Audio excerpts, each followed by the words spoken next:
Now, as both candidates make final appeals to undecided voters, they're also vying for votes from women who cast ballots, of course, in much higher numbers than men. And female voters do tend to favor Democrats, this election being no exception to that rule.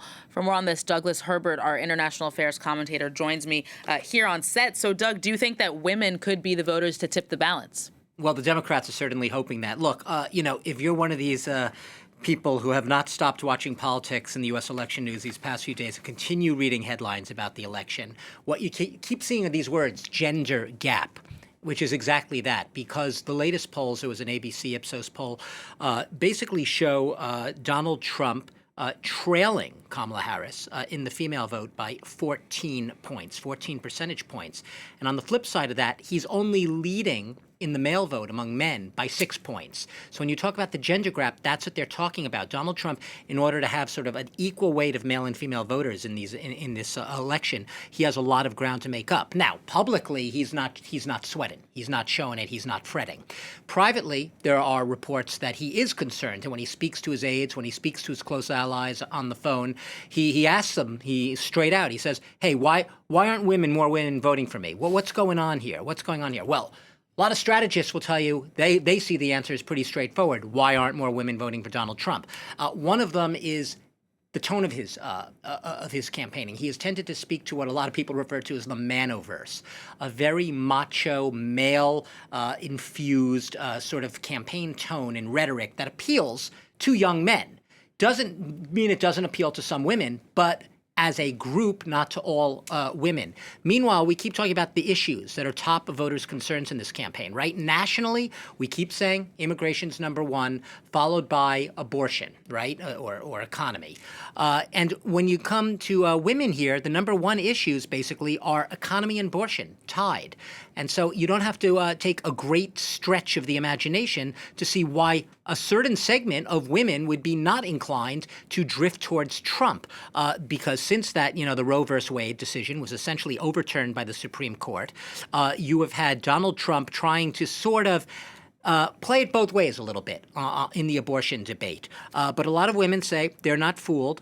They believe that when he says leave it to the states, he is much more in the anti-abortion camp, the anti-pro-choice camp than he's letting on.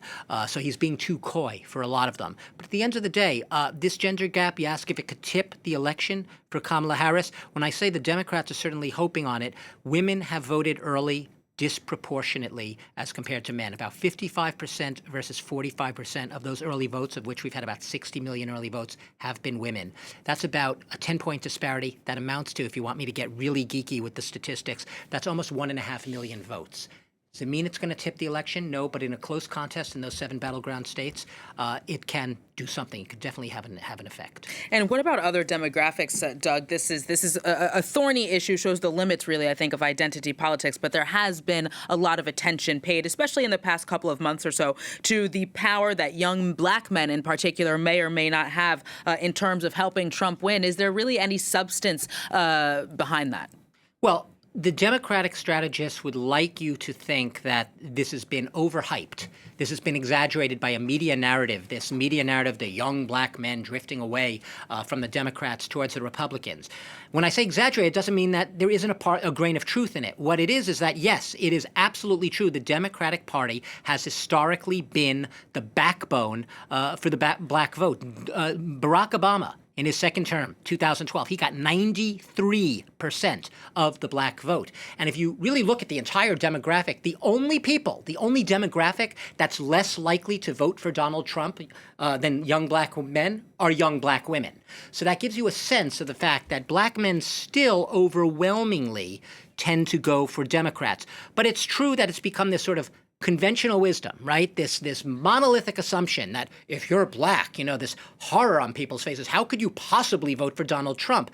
And a lot of black men, especially the younger ones who are thinking of voting, they take a little bit of umbrage at that. They say, don't make assumptions based on my race that I have to vote for one party or the other. For a lot of younger black men, some of them actually feel betrayed by the Democratic Party. They say that they had a lot of hopes in the past, especially for Barack Obama, and they felt that the change that they had invested in him and had hoped for didn't really come. So you might say, well, is Donald Trump the alternative? Well, for a lot of them, they're willing to try it. They say, don't be so fast and easy in your assumptions. Just because I'm black doesn't mean that by birthright I have to cast a vote for Kamala Harris. Obviously, Kamala Harris is hoping to bring them into the fold. But it could be a heavy lift, but she still has overwhelming black support. I think we have to end with that overall idea. Overwhelming black support right now, 60 to 70 to 75%, depending on the poll.